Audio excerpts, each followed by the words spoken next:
Hey everyone, how y'all doing? Hope everyone's doing well, staying safe. Today I'm back with another video. Today we're going to be doing 03 Chevy Avalanche again. Today we're going to be doing the U-joint. I've got one that's got a little bit of play in it down here on the back end. Let's see if I can show you the play. Can't really get it to play right here, but with one hand, but there is some play in it. You can kind of feel the play when you work it back and forth. But anyway, we're going to be changing those out, and I'll show you how. Most of them are pretty simple, but GM has a little bit of a trick to it that if you don't do it, it makes it very difficult. But if you know that trick, it makes it go by a lot easier. But anyway, we're in 11 millimeter for these 4 bolts. You just got these 4, 1, 2, 1, 2, and then you've got this little keeper right there. Pull those out, and the front end just slides right out of that. It's just a slip joint, but we're going to be changing out these U-joints and the back U-joints. So stay tuned, and I'll be right back. Okay, so this is what that little keeper piece looks like. It just goes right over the top of that and kind of holds it in. There's a little clip there so that your thing doesn't fall out. Kind of see that? There's a little clip. So, and then you get the top one off, and then the drive line should just slide right out. Okay, so after that, sometimes you got to get a little pry bar back in here to kind of pop those things free, because sometimes they get rusted in there and stuck. You just grab a pry bar back behind here, and you just kind of just pry on it a little bit. I'm gonna have to get a little bigger pry bar, and maybe use both hands, because when I pop that out, it's going to fall. So just grab a pry bar back here, hold on to it while you're prying, and just pry those out, and it should slide right out. Okay, so after you get that out, just look like this. See, that is really stiff. Holy moly, that is way stiff. Look at that. Won't even move. But yeah, after that, your transmission or your drive line should just slide right out of there. Just like that.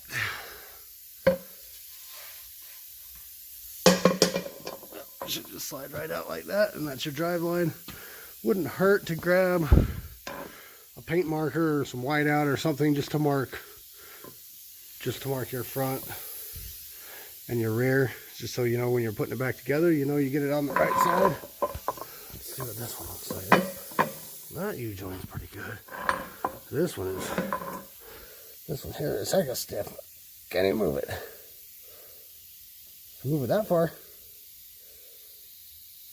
Those ones don't seem like they're moving very good neither. Yeah, not too bad. That one's not horrible.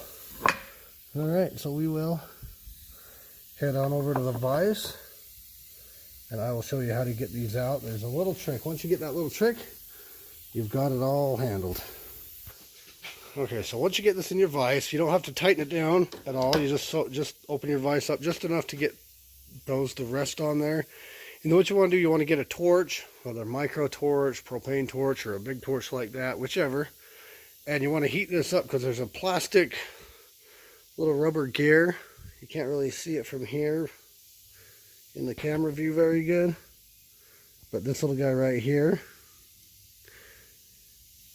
it's like plastic, and it comes around all around this thing, and it kind of locks in. So when you heat that up, you'll see it kind of spit out of there. So what I'm going to do, I'll get my torch fired up, and then I'll kind of show you what that looks like as you're doing that. And that's what holds this in.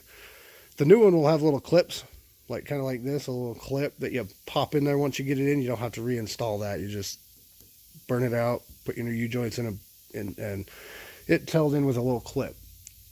So, but we'll go get my torch fired up, and I will be right back with you. Okay, so what you want to do, you just want to get a nice little flame.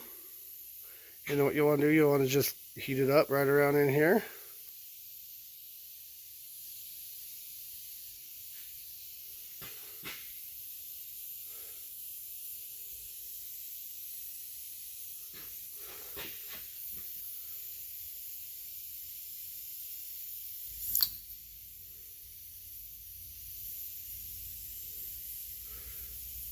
It takes a second to get it going.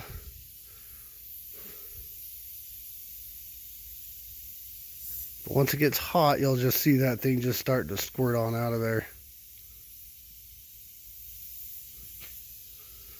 Once it gets hot enough, I'll show you what happens. You see how it's just kind of squirting on out of there? You'll just do that all around it until you get all that out, and then your U-joint should just pop right out after that. So keep doing that, keep heating it up. You can kind of see it coming out a little bit more. You gotta do both sides, and it's all the way around, so you gotta do over here. Kind of go all the way around with it. So you gotta come over here this side.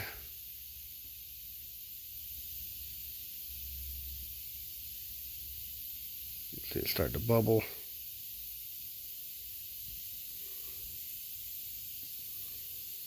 And then you can kind of see it squirting out too. Just keep doing that, all four.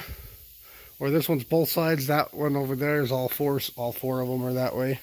So just keep doing that until you get all that out of there, and then I'll show you what to do from there. Okay, so once you get to that point, get all those out of there, you just keep it in your vise right there, then you just give it a little bit of a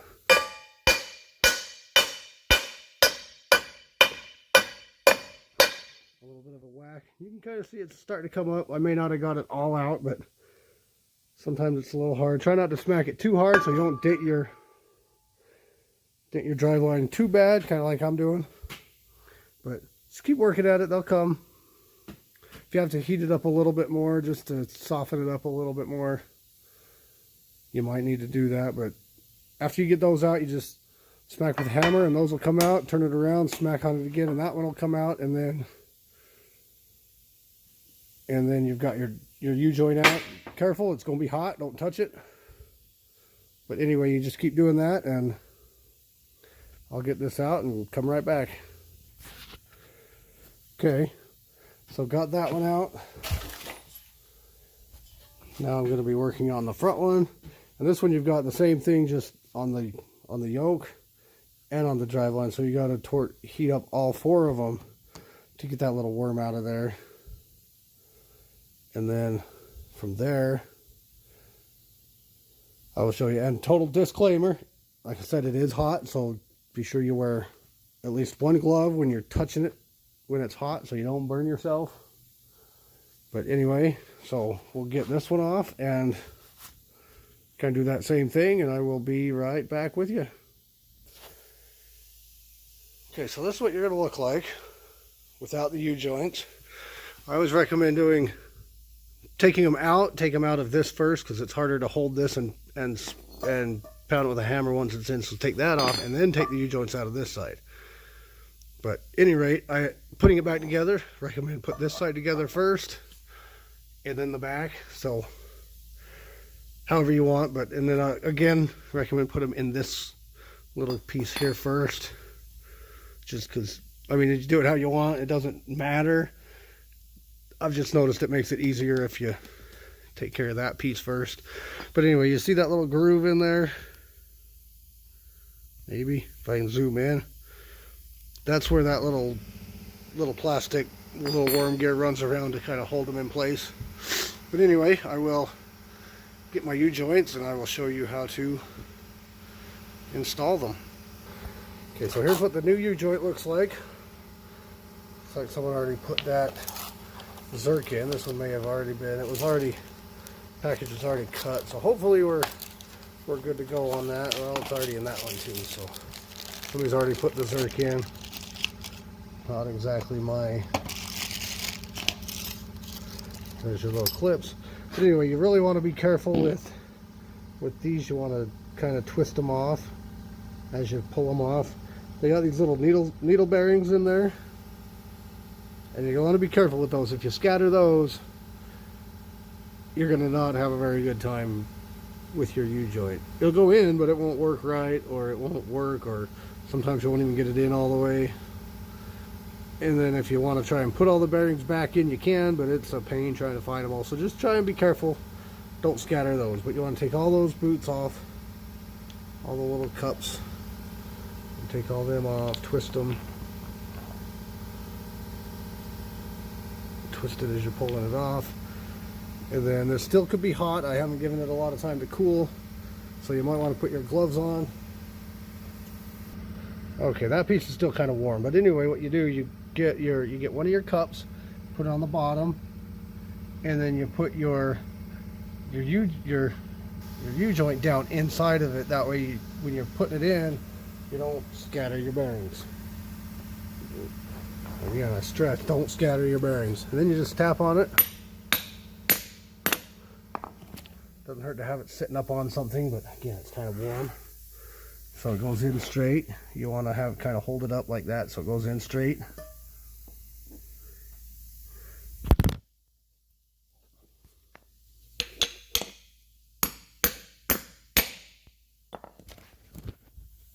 Sorry about that, set you down for a quick second. But anyway, you just smack it till it's all the way in. Make sure you hold it up so it goes in straight. Smack it in, and then you'll kind of do the same with the other side. You'll turn it upside, you'll put that cup in, turn it upside down, and move this up so that is inside of the cup. That way you don't scatter your bearings again. Very important, don't scatter those bearings. Okay, so I'll get to that point and I will be right back. Okay, so got that one in. Once you get to that point, you got these little grooves right here. Try to zoom in, my camera doesn't do it, but you see that little groove right there on the end? You got these little clips. You want to put your clips in there now, that way they're in and this side's all in and secure. And you'll see you might have to, like this side, I'm gonna have to smack that one in just a little bit more, which is fine. But that side, put that clip in, and then I'll tap that side in a little bit more.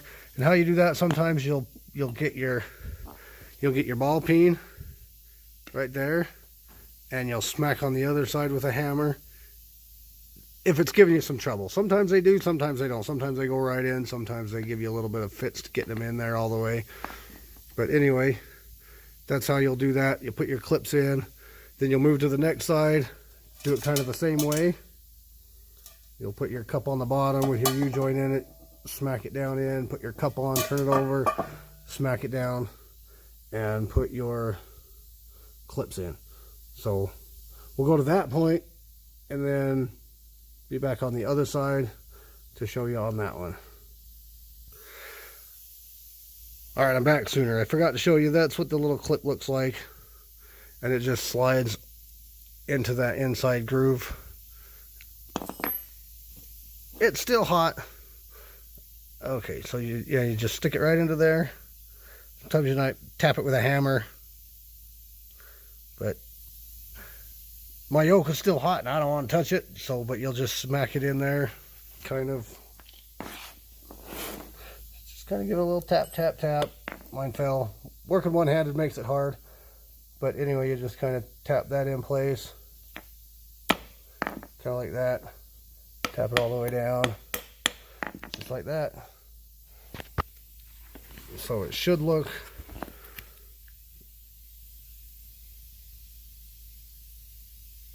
like that when you're done. Make sure it gets all the way into that groove so that it's in there held up, and then I'll pound this one in the rest of the way, clip that one up, and then I'll be right back. Okay, so the rear one goes in the same way, only obviously you only have two, but the other two cups need to go on, obviously, and then the clip has to go in there because that's what holds it into the rear diff. So you just got to make sure you put the two that go into the drive line with the clip kind of the same way. You put the cup on bottom, pound it in like I showed you on that one, and then the other two just go on the side with the clip. So I'll put that together and show you what that's supposed to look like, and then we'll be ready to put the drive line back in. One thing I forgot to mention, you want to take all the cups off when you're installing it. Again, don't want to damage those needle bearings, so if you leave them off, you won't run into a problem scattering them if it falls off. And so take all the cups off while you're installing it. It could potentially save you some headache, so just Take my advice. Okay, so now we'll get to that point. We'll get this in and get to that point, and then we'll be ready to put the driveline back in. All right, so this is what it looks like once it's all together. Got your clips in there, and we're ready to go to the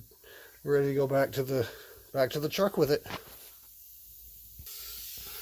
Okay, so I've slid it back in. Doesn't really matter exactly how it goes in, but I recommend at least have your rear tires off the ground so that you can have this spinning. You can do this on your without, but you got to make sure you get it back in the same spot. But if you do that, you want to make sure you chalk your wheels, you know, and all that if you're on the ground. But if you at least get your back tires up, get them off the ground, put it on jack stand so that you can turn your tires to turn that so that you can line it up, because most of the time you put this back in, it doesn't line up. So put that back in, and I always recommend Loctiting your bolts that go in here. But anyway, I'll leave you there. Hopefully you liked it. Hopefully you learned something. Be sure you like, subscribe, share, comment. Let me know what you think. If you know any other tricks, helps out, share them so that myself and the viewers can learn the right way to do this, a better way if there is a better way. And I will see you next time.